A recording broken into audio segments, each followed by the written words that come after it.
ইসলামের আসল রাজতন্ত্র জিনিসটা ইসলামের এই পদ্ধতিটা রাজতন্ত্রের পদ্ধতি না, সুতরাং তাই কোনোভাবেই না। কিন্তু রাজতন্ত্র ইসলামের অনেক বেশি কাছে। কেন কাছে বলে জানেন? তো তিনটা জিনিসের কথা বলছিলাম একটা রাষ্ট্রের জন্য। মাস তিনটা জিনিস লাগে। একটা কি? ভূমি, তাই না? একটা হলো রাষ্ট্রপ্রধান, একটা কি? জনগণ। তিনটা তো হচ্ছে, আরেকটা হচ্ছে রাষ্ট্র কিভাবে চলবে, এটাও লাগে। এই চারটা জিনিসে মদিনাতে ছিল। এই জন্য মদিনা রাষ্ট্র হচ্ছে আমাদের জন্য আদর্শ, মডেল। এই মদিনা রাষ্ট্রের দিকেই ঘুরে দিতে হবে, ঘুরে ফিরে। কেউ কেউ সুযোগ পাইলে মদিনা রাষ্ট্রের বিচার কথা বলে, মিথ্যা কথা বলে। মদিনা রাষ্ট্র তো বাস্তবায়ন করবে না। মদিনা সনদ দিয়ে সেটা কি বিচার করবে, কেউ কেউ বলে মদিনা সনদ বিচার। তোমার মতো নারী কি রাষ্ট্রপ্রধান হইতে পারে? ইসলামের দৃষ্টিকে রাষ্ট্রপ্রধান মদিনা সনদ দিয়ে বিচার করে তুমিই নাই। রাসূলুল্লাহ সাল্লাল্লাহু আলাইহি ওয়াসাল্লাম একজনকে পাঠিয়েছিলেন, দুইজনকে পাঠিয়েছিলেন মদিনাতে। দুইজনকে পাঠিয়েছিলেন মদিনাতে, আগে যে দাও দাওয়াত দাও। তারা দুইজন মদিনার গলিতে ঘরে ঘরে যা ইসলাম ঢুকিয়ে দিয়েছে, কাফের আর অবশিষ্ট রাখে না। যারা ছিল তারা ইহুদি আলাদা ধর্মের, অর্থাৎ কাফের যারা ছিল সব মুসলমান হয়ে গেছে। সুবহানাল্লাহ। কেমন অ্যাম্বাসেডর ছিলেন যে তিনি এমন কাজ করেছেন। রাসূল আসার পরে নির্বাচন লাগে নাই, কোনো নির্বাচন লাগে নাই। যারা মুনাফিক করেছে মুনাফিক রয়ে গেছে, আপনার নির্বাচন লাগে নাই। আব্দুল্লাহ ইবনে উবাই মুনাফিকের দল থেকে পারতেছে না, তার মুনাফিক শুরু করছে। কিন্তু সরাসরি রাসূলের বিরোধিতা করার মতো সাহস তাদের কোনোদিনই আসে না। কারণ আশরাফুল লোকাল ইহুদি হওয়ার কারণে তারা ভিন্ন পথে ছিল, ভিন্ন ধর্মের লোক ছিল। কিন্তু তারাও রসুলের নেতৃত্বের বিরুদ্ধে কথা বলে নাই, তারাও বিচারের জন্য রসুলের কাছে আসতো। আল্লাহ তাআলা কোরআনে কারীমে বলেছেন, ওয়াকাইফা ইউহাক্কিমুনাকা ইনদাহুম তাওরাত ফিহা হুকমুল্লাহ। এরা আপনার কাছে বিচারের জন্য আসে, অথচ এদের কাছে তাওরাত আছে। করো নাকি? ওরা তাওরাতের কাছে বিচার করে না, আপনার কাছে আসে কেন? কারণ তারা জানে যে রসুলের বিচার হবে সত্য। ওদের তাওরাতে যারা বিচার করবে ওরা ঠিক বিচার করবে না, পয়সাওয়ালারে ছাড়ে দিবে, দুর্বলের ধরে শাস্তি দিবে। এটাই তাদের নীতি। তারা বেবিচার করলে কি করতো? পয়সাওয়ালারে মাথার মধ্যে কালি লাগে ছাড়ে দিত, আর যদি কোনো দুর্বল হইতো তারে পাথর মারি মারত। কেমন ব্যবস্থা বুঝছেন তো? উল্টাই বুঝছে জিনিস, মানে মাথার মধ্যে কালি লাগাইতো যে এ বাজারে ঘুরে, এটা কি কোনো বিচার? এর দুয়ে ফেলে তো শেষ। এটাকে তারা মনে করছে বিচার। এই জন্য তারা ওদের কাছে না, রসুলের কাছে আসতো। রসুল বলতো যে তোমাদের কাছে কিতাব আছে, তোমাদের কাছে কিতাবে, এমনকি ডেকে আনতে বলছে তোমাদের কাছে কিতাবে কি রাজমের আয়াত নাই? রসুল তো জানেন আছে, বলে নাই। তাহলে পড়ো দেখি, আনো। পড়তেছে। আব্দুল্লাহ ইবনে সালাম রসুল বললেন যে কোথায় কি সমস্যা? বলে ইয়া রাসূলুল্লাহ, হাত রাখা বাকিটা পড়তেছে, মানে যেখানে রজমের আয়াত আছে সেখানে আঙুল রেখে দিচ্ছে, তাহলে দেখতে না হয়, বাকিটা পড়তেছে। রসুল বলে এটা উঠাইতে বলেন, হাত উঠাইতে বলেন। হাত উঠানোর পর দেখা যাচ্ছে ওখানে রজমের আয়াত আছে। বুঝছেন কথাটা? তারপরেও তারা যেটা অন্তত তারা লুকোচুরি করলো, ইসলামী আইনের বিরোধিতা করার, আর আমরা ইসলামী বিধানের বিরোধিতা করার জন্য এমন একটা গোষ্ঠী তৈরি করেছি। আপনার ঘরে খায়, নাম মাইনুদ্দিন, সলিমুদ্দিন, কলিমুদ্দিন, ঠিকই আছে, আছে না? নবীদের নামে নামও থাকতে পারে, আবার একবারে বড় বড় নাম নিয়ে থাকতে পারে। এরা ইসলামের বিরুদ্ধে কথা বলতে সামান্যতম তাদের মুখে বাঁধে না। এরা যে আল্লাহর কাছে যেতে হবে, আবার এই কথা তাদের মনে থাকে না। তো তিনটা জিনিসের কথা বলছিলাম একটা রাষ্ট্রের জন্য। মাস তিনটা জিনিস লাগে। একটা কি? ভূমি, তাই না? একটা হলো রাষ্ট্রপ্রধান, একটা কি? জনগণ। তিনটা তো হচ্ছে, আরেকটা হচ্ছে রাষ্ট্র কিভাবে চলবে, এটাও লাগে। এই চারটা জিনিসে মদিনাতে ছিল। এই জন্য মদিনা রাষ্ট্র হচ্ছে আমাদের জন্য আদর্শ, মডেল। এই মদিনা রাষ্ট্রের দিকেই ঘুরে দিতে হবে, ঘুরে ফিরে। কেউ কেউ সুযোগ পাইলে মদিনা রাষ্ট্রের বিচার কথা বলে, মিথ্যা কথা বলে। মদিনা রাষ্ট্র তো বাস্তবায়ন করবে না। মদিনা সনদ দিয়ে সেটা কি বিচার করবে, কেউ কেউ বলে মদিনা সনদ বিচার। তোমার মতো নারী কি রাষ্ট্রপ্রধান হইতে পারে? ইসলামের দৃষ্টিকে রাষ্ট্রপ্রধান মদিনা সনদ দিয়ে বিচার করে তুমিই নাই। মদিনা সনদ দিয়েছে বিচার করবে, ফায়দাই পাইছে আরেকজনের ক্ষতি করার জন্য। দুনিয়ার সব শয়তান একত্র ছিল, সবদিকে কতগুলি শয়তান একত্র ছিল, বলতেও পারবেন না। বলা যতক্ষণ পারবেন এখন বলে যান, পরে হয়তো নাও বলতে পারেন। আবার এই সময় যা বলার সব বলে দিবেন, পরে এগুলি যে বারবার শোনাবেন। এটা আগের কথা বলা হচ্ছিল। মনে রাখবেন, প্রথম জিনিসটা আলোচনা করতে চাই, আমি সবগুলো আলোচনা করবো, ইসলামের রাষ্ট্রের যে মূল আলোচনাগুলো করবো, যা একেবারেই দরকারগুলো, ইমামত, খেলাফত বা রাষ্ট্রপ্রধান যেটা দরকার। এখানে দেখবেন কেউ বলবো যে এটা ইমামত, আমি ইমামত বলবো না, ইমাম বলবো না, খলিফা বলবো, কেউ বলবো আমির বলবো, কেউ বলবো আমি রাষ্ট্রপ্রধান বলবো, কেউ প্রেসিডেন্ট বলবো, কেউ বলবো আমি প্রধানমন্ত্রী বলবো।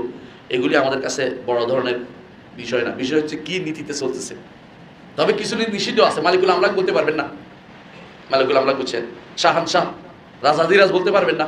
ইসলাম কিছু নিষেধাজ্ঞা দিছে, ওইটা বলতে পারবেন না। কিন্তু এমন যেই নামে দেন না কেন আপনি, এটাকে যদি রাখাল নাম দেন, আমার আপত্তি নেই। কিন্তু মূল কথা হচ্ছে কি করবে, তার ক্ষমতা কিটা জানতে হবে। ইসলামে ইসলামের পদ্ধতি কি? কোন পদ্ধতি? ইসলাম কি? একটা কথা অনেকে সবসময় শুনে আসেন, এটা বলবেন, ইসলামের পদ্ধতি কি রাজতন্ত্র নাকি ভিন্ন জিনিস? ইসলামের আসল রাজতন্ত্র জিনিসটা, ইসলামের এই পদ্ধতিটা রাজতন্ত্রের পদ্ধতি না, সুতরাং তাই কোনোভাবেই না। কিন্তু রাজতন্ত্র ইসলামের অনেক বেশি কাছে। কেন কাছে বলে জানেন? সারা দুনিয়ার মানুষ স্বীকার করে, আপনি এখন ততই উল্টান না কেন, আপনারা জিয়াউর রহমানের ভালোবাসেন বলেই তার নাতি ভূতি বউ ভূত ছেলেদের ওদের তো দলে থাকেন, তাই না? বিশ্বাস করবেন না এটা? আরেকজন শেখ মুজিবুর রহমানের ভালোবাসছে বলেই তাদের পিছনে পিছনে হাসছে, ঠিক না? তোর বোঝা গেল মানুষ যতই চেষ্টা করুক না কেন, বটবৃক্ষকে মানুষ মনে করে একটা বিশাল কিছু। পরিচিতির মাধ্যমে মানুষ থাকতে চায়, অপরিচিতের কারণে মানুষ ভোট দিতে চায় না। মানুষ যখন দেখে অমুকের গোষ্ঠীর মধ্যে ভালো কাজ করেছে, তখন বলে যে ওই ভালো পারবে আমাদের ভালো কিছু করতে। তোর বোঝা গেল আপনি যতই বলেন না কেন যে তথাকথিত গণতন্ত্র, আপনি ঠিকই রাস্তার কাউরে বানান না, খোঁজ দেন এইটা কেমন কাজ করে, তার কি পরিবার কি, কেমন কি পরিস্থিতি কি, তখন তার পরিস্থিতি আপনার করেন, সে কি দান করে কিনা, এলাকাতে যখন মানুষের বন্যা হয়েছিল আসছিল কিনা, আপনি ওইটাও দেখেন।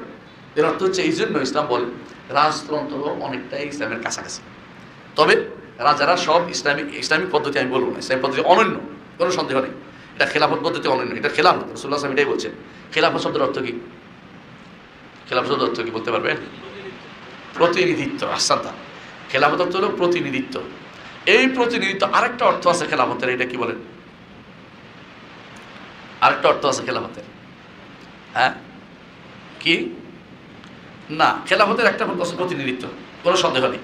এই হিসাবে পরটা পরে বলতেছি, এই হিসাবে আপনি কিসের প্রতিনিধি? আপনি একটা হচ্ছে উত্তরাধিকার, খেলাফত তো খলিফা, আপনি একজন চলে গেছে আরেকজন স্থান দিচ্ছে, আর প্রতিনিধি হচ্ছে আরেকজন পক্ষ থেকে আপনি দায়িত্ব আদায় করতেছেন। যখন আপনি খলিফা হবেন, অর্থ হচ্ছে আপনি আল্লাহর বিধান প্রবর্তনে আপনি এই কাজটা করে যাবেন, আপনার দায়িত্বপ্রাপ্ত হয়েছেন, দায়িত্বপ্রাপ্ত। আর যখন আরেকটা খলিফা, অর্থ হচ্ছে একজন নাই, আরেকজন তার স্থলাভিষিক্ত হয়েছে। স্থলাভিষিক্ত হওয়ার অর্থে কিন্তু আমরা খলিফা বানাই না, কারণ স্থলাভিষিক্ত আল্লাহর কোনো স্থলাভিষিক্ত কেউ নেই, আমরা প্রতিনিধি বানাই আল্লাহর বিধানকে বাস্তবায়ন করার জন্য, তাদের কাজ বুঝে আসে কথাটা। এখন একজন আরেকজনকে দেখার ভিত্তিতে আপনি যখন বাসা থেকে চলে যান, সফরে যান, তখন কি বলেন? আল্লাহুম্মা আনতাস সাহিবু ফিস সাফার ওয়াল খলিফাতু ফিল আহলি ওয়াল মাল। আল্লাহ, আমি চলে গেলেও আপনি আমার পরিবারকে দেখে শুনবেন, আল্লাহ দেখবেন, দেখার দায়িত্ব, বুঝলেন না? এইটা হচ্ছে তাদের দায়িত্ব। এই হিসেবে তারা দেখারও দায়িত্ব রয়েছে, যেমন উম্মতের তাদের অধীন যতগুলি মানুষদেরকে দেখার দায়িত্ব তাদের রয়েছে। এই হিসেবে তারা কি খলিফা, বুঝছেন তো কথাটা? দেখার দায়িত্ব হিসেবে, রাখাল হিসেবে, কুল্লুকুম রাঈন বা কুল্লুকুম মাসউলুন আন রাইয়াতি, এই হিসেবে হচ্ছে তাদের কাজ। এই খিলাফত প্রতিষ্ঠা করা এবার এই ইমামত প্রতিষ্ঠা করা, এটা হচ্ছে ফরজে আইন, ফরজে কিফায়া, এটা হচ্ছে ফরজে কিফায়া, নাহলে সবাই গুনাহগার হবে। এটা ইজমাই মাসাল। তবে এইটাকে খেলাফত বলেন আর ইমারত বলেন, এটা হচ্ছে আপনাদের পার্থক্য। খলিফা হওয়াই নিয়ম, মুসলিম বিশ্বের একজন খলিফা হবে, এটাই নিয়ম। ভিন্ন ভিন্ন অবস্থা কখন হয়? যখন এটা হওয়া সম্ভব হয় না তখন। এখন যেমন আমাদের এখন অবস্থা বিরাজ করছে, যে অবস্থাটা কখনো প্রশংসার জিনিস না, আর এটা হওয়া এখন প্রায় অনেক দুর্বল ব্যবহার হয়ে দাঁড়িয়েছে, যে সবাই মিলে একজনকে খলিফা বানাবে।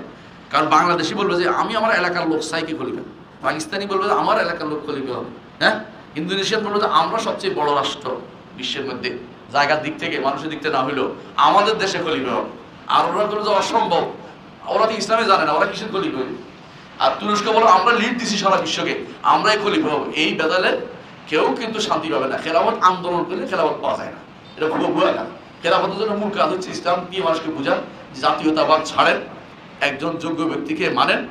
এই মাথা যেদিন আসবে সেদিন আপনার বাঙালি বলবে না যে বাঙালি হইতে জরুরি না, পাকিস্তানি বলবে পাকিস্তানি হওয়া জরুরি না, আরবি বলবে যে না আরবিয়ান হওয়া জরুরি না, যদি কোরাশি হওয়া তো এমনি খেলাফতের শর্ত, খলিফা হওয়ার শর্ত।